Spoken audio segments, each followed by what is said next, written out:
Welcome to The Book of Life, a show about Jewish books, music, film, and web. I'm Heidi Estrin.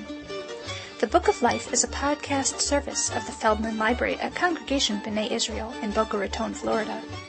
Additional support comes from the Association of Jewish Libraries. At the Association of Jewish Libraries convention in Chicago this summer, podcaster Mark Blevis led a session on social media that opened the floodgates of people's curiosity.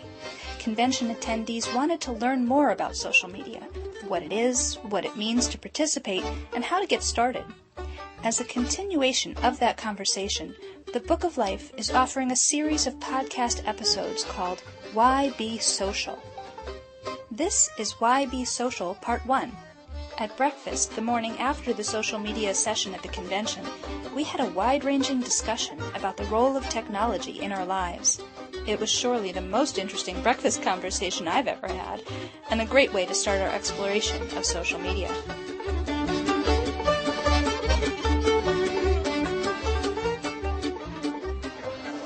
I don't think any technology ever scared me. I think it was just new. I think I've always been excited to learn new things. But what year was 10, 15 years ago? 2000, 1999? I can't even remember because technology has moved so fast in the last 10, 15 years. I can't remember now what was even new then that we take for granted today and almost need as a necessity today. Like the internet and cell phones, if you're without it, you suddenly feel that you're missing something. No, I don't think it ever scared me, really. I think just learning computers, like on the early DEC or the early Wang machines that I had in my offices in Boston, that was something new. This is going back more than 15 years. But it was never scary. It was exciting because we understood, at least I understood, what it would do for us and how it would save us time in the long run. It's easier to make corrections. It's easier to move things around. But we're using probably even more paper than we ever did.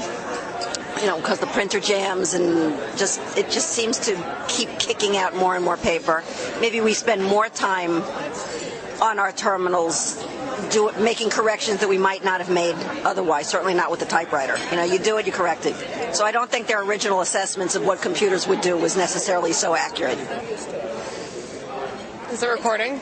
My name is Pamela Barron, and I guess I come from a different time, and I'm 24, so I think that the scariest thing for me is watching the kids younger than me and seeing that they've already learned all these things that I'm just learning right now, and it's easier for them, and they kind of just seem to be born with technology, like in cell phones. But for me, I don't think technology really scared me because I grew up with a computer in my house. Yeah, I guess social networking sites. I didn't really understand how they would be useful to me, but now that I am using them and understand them, it seems very part of my daily life. Rachel Kamen.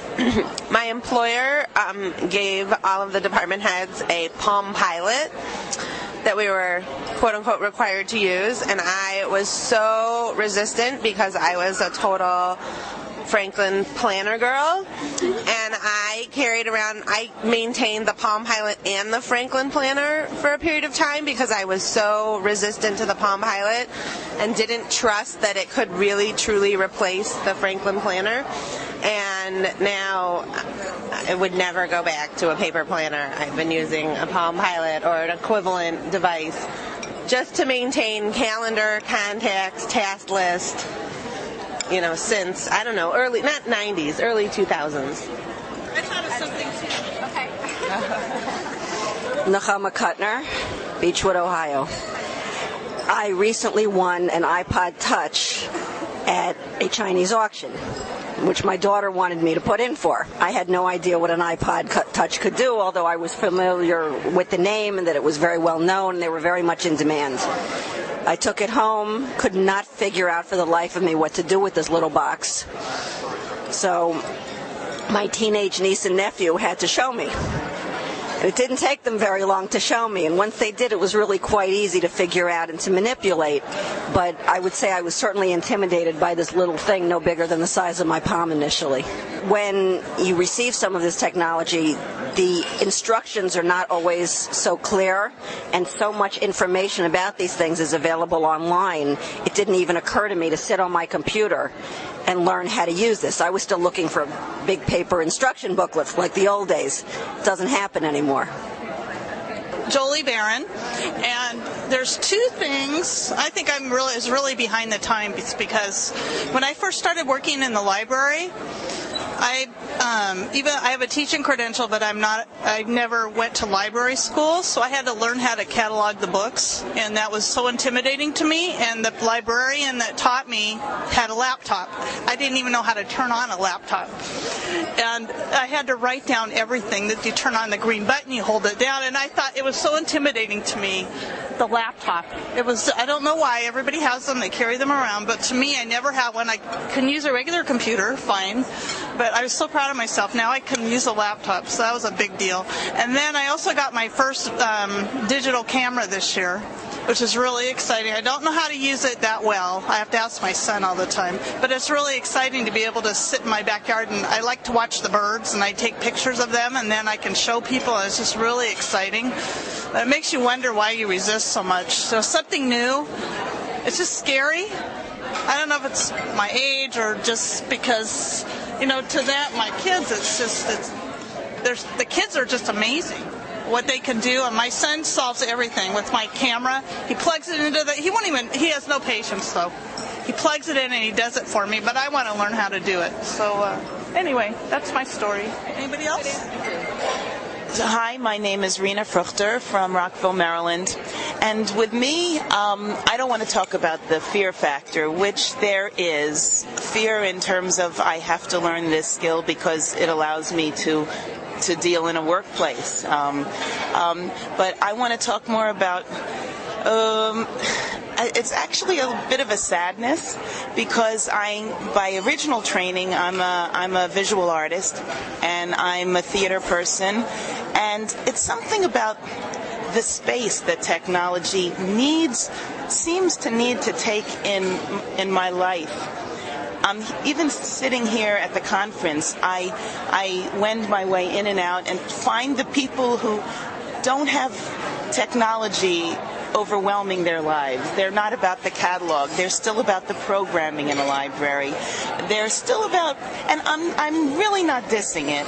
It's a personal thing. It's a sadness. I feel that it does seem to take more time because of my personal learning curve, because maybe there's an obstinance also, because I have other things. I don't want to let it in. So I have a dynamic of sort of a fight with it. But I know it's extremely useful, even as a creative person. And the connection, mostly the interpersonal connection with the creative world. But when you get there, turn off the computers. Let me ask you, back like, say, in the 90s or even the 80s, what technology was making you feel that way then that now you've grown to just accept? Yeah. Voicemail, answering machine. Definitely.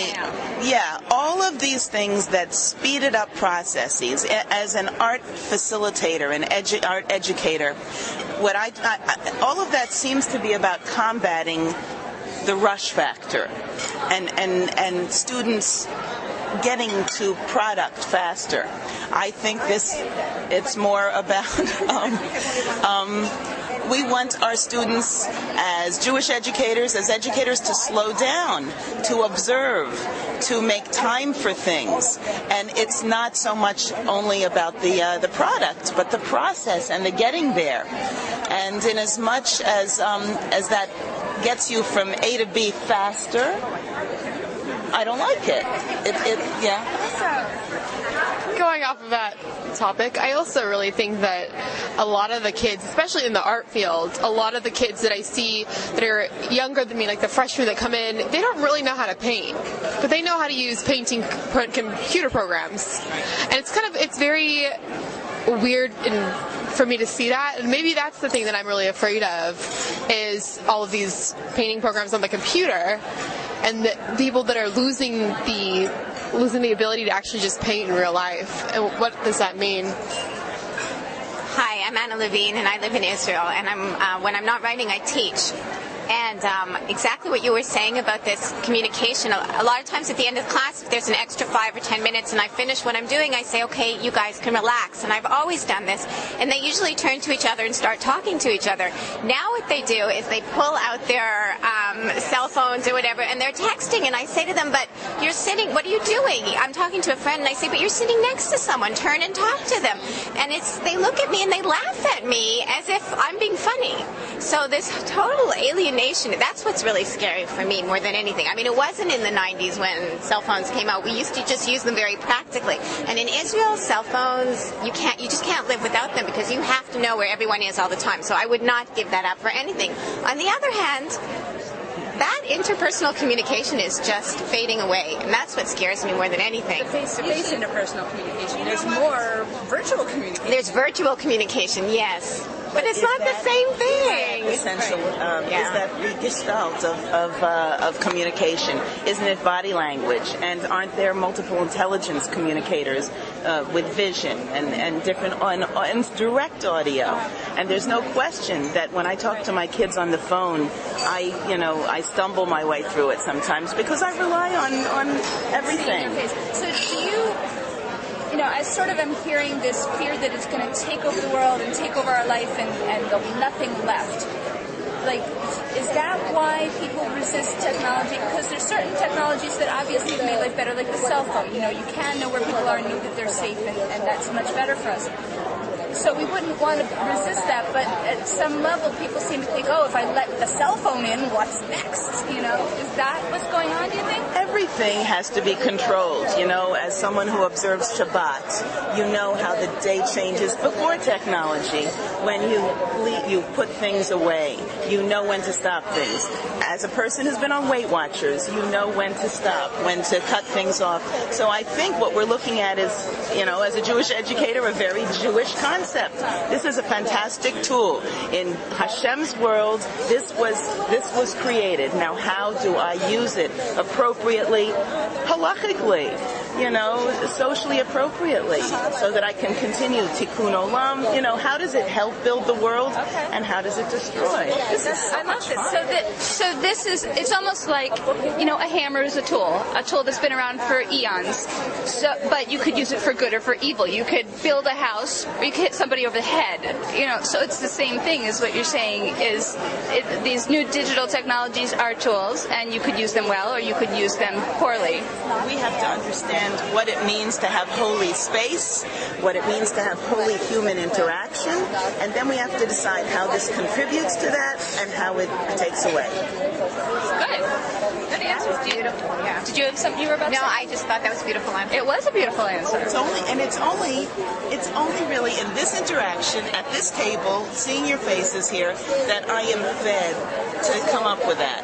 Because sitting here alone, it wouldn't have come out. That's how interpersonal relations are fed by a lot of different stimuli.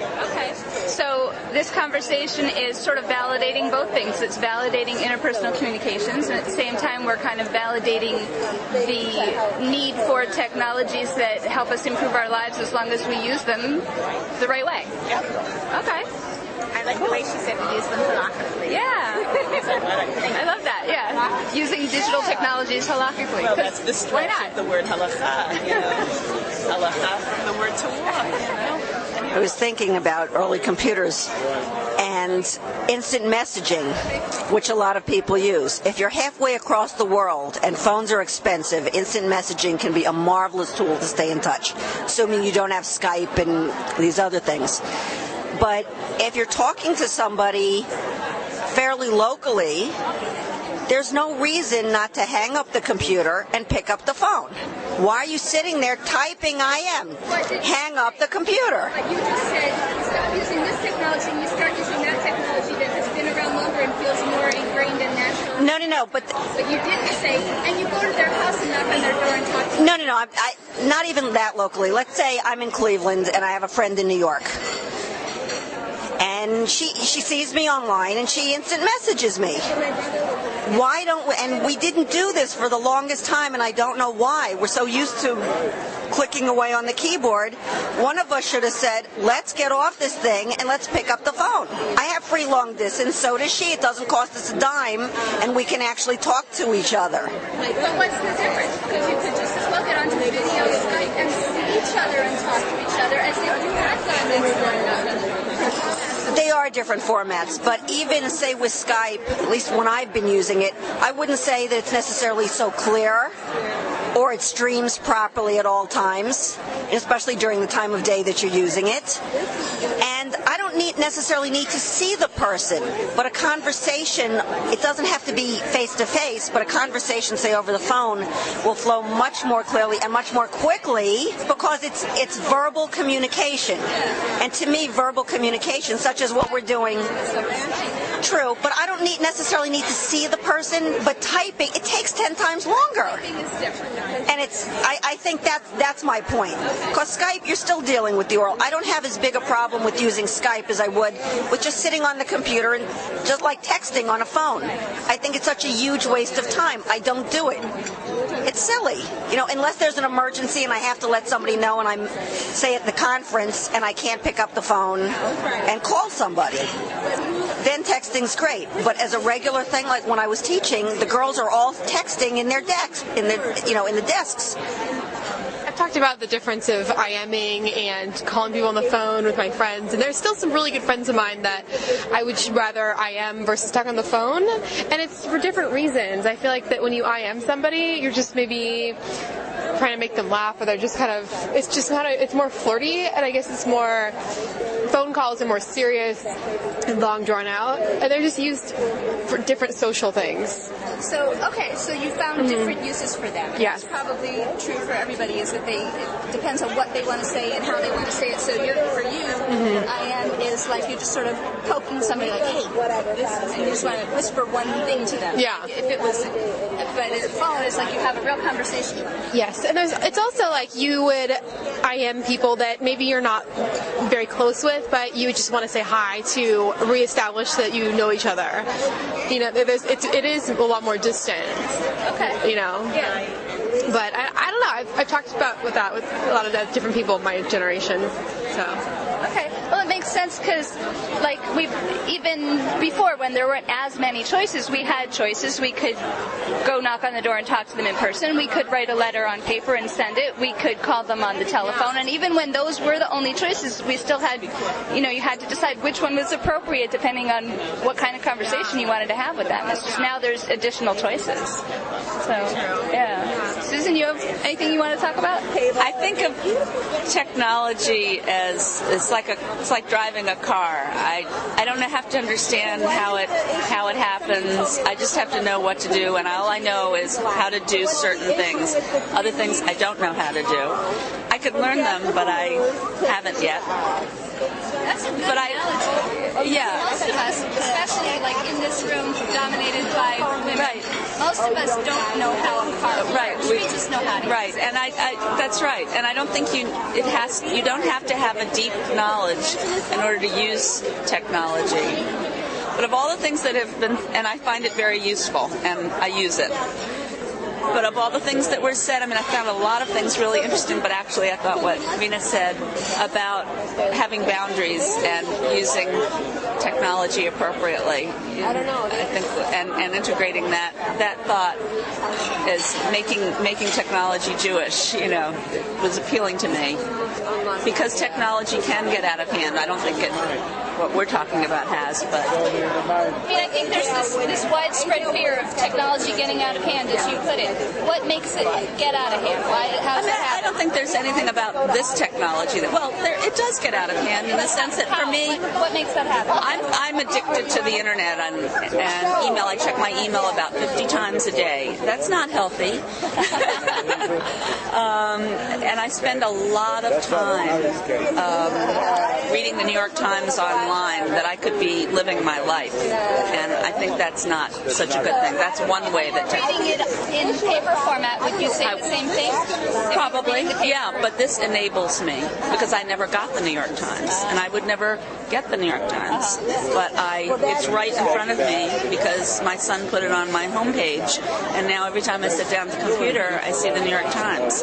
And it eats time out of my day. It is beneficial. It's just a question of boundaries. It's a question of how much, and I think that I think all these technologies are wonderful. I'm glad they're there. I think they are just like old technologies. I agree with you, Heidi, that they're just new versions of old. I mean, newspapers were a new technology at one point. So I mean, I'm not making a distinction there. But I also am addicted to reading and to newspapers and magazines and books Right. Well, pretty much everybody here is a reading addict. Right. Reading addict. Books are such an accepted technology. That's Would right. any of us say, "Oh, I can't believe you're wasting your time with those books again. They're eating away your whole day." Now, my husband says that to me because he wants you could to say stop that. reading and pay attention. I think you could say that. I mean, like if you have a kid who's always reading and not out playing and making friends, you would say that's a problem. So it's a question of appropriateness and boundaries, right? Okay. And I think it's because these technologies are so appealing, that they really suck you in, and it's because they're so wonderful that they do that. They're easy to use, and they're really functional, and they do what they're supposed to do, and you say, wow, this is so great, I want more. And so I just think it's a matter of limits. So you can also be really scary. It can be really scary for like the predator aspect of it. There's always something in the news. Somebody gets killed from Craigslist, or somebody's stalked, or even the way that 14-year-olds are posting naked pictures of themselves to their friends. Have you heard about this? Apparently, you haven't heard about. There's like a really big outbreak of this. What? An outbreak of 14-year-olds posting naked pictures of themselves. Yeah, the sexting. I think they've named it now, and that's horrifying to me. I don't know why they'd ever do it, or I don't know. You could argue that it goes back to that's developmental. Like it's just like we were saying, the technology can be used well or badly, and it enables you to do things that you couldn't do before. But they would have been engaging in foolish behaviors whether they had that technology or not, because they're 14, and now they just have a different possibility of how they can be foolish. Oh yeah, no, I agree with you. It's just weird to see that how technology, that's like I don't know, how technology has like weaved its way into the mischief, I think it's as old as the Bible, I mean, I just think that it's like fire, can be used for good or good. It's why we bless things. It's why we elevate things. I think we do, and I think I'd like to see a session on, Jewish, making technology Jewish, or What do you mean when you say that? You don't mean like finding Jewish websites, right? No. I mean like not turning on the computer on Shabbat or something like that, placing limits on it, and just putting it in a context of elevating it instead of sexting with it. How we use things and being conscious of how we use things is a very Jewish concept, and so I think it's interesting to think about it, and I hadn't really thought about it too much. But it doesn't mean not to use it. We're not going to be Amish. We're going to use it in an appropriate way. Yeah. I ever think of internet as like Jewish. I think of JDate. Yeah, Jade is a wonderful concept. I mean, I think. There's some creepy people on that. Yeah, I'm sure, but There's creepy people there. I mean, think about the public library. Here we are, all these librarians. Think about the public library and the creepy people who use that public space. If you talk about JDate or other social networking as a public space, think about the public library and the weirdos who come hang out, and the poor librarian whose job it is to keep them from, going on the porno sites where the children can see, or sleeping in the chairs, or doing weird things instead.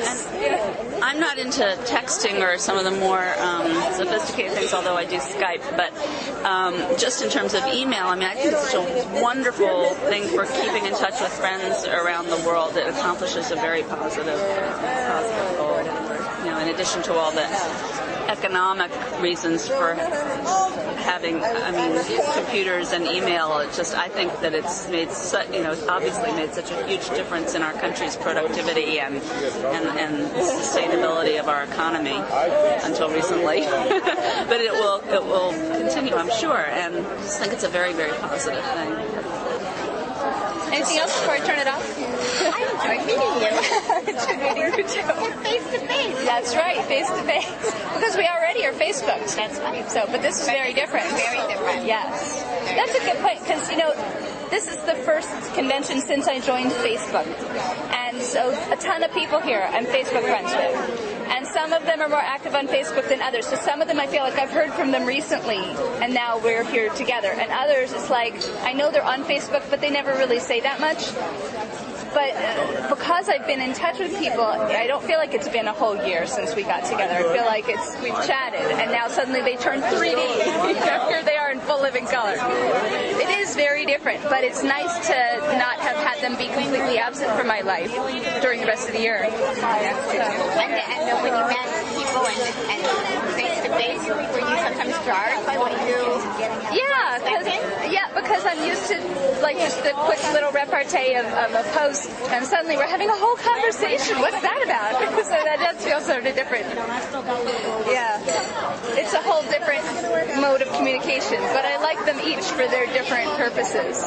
So, yeah. Yeah, and especially for me, living abroad, right, it makes a real big difference. Right. Yeah, absolutely. And as an author whose audience is not your local people, but people in a whole different country, you couldn't live without technology. No, I couldn't. I'm definitely, in fact, I even brought my computer to breakfast. All right, speaking of technology, I'm going to run check email before the meeting starts.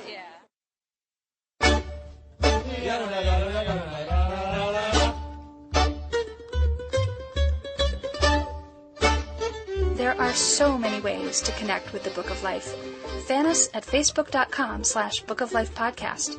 Follow us at twitter.com/bookoflifepod. Email us at bookoflifepodcast@gmail.com and listen to the latest episode by phone at 916-313-3820. And of course, find links to everything at bookoflifepodcast.com.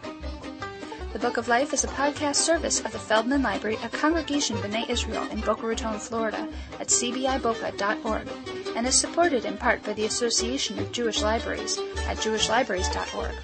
Our background music is provided by the Freilachmakers Klezmer String Band at freilachmakers.com. Thanks for listening and happy reading.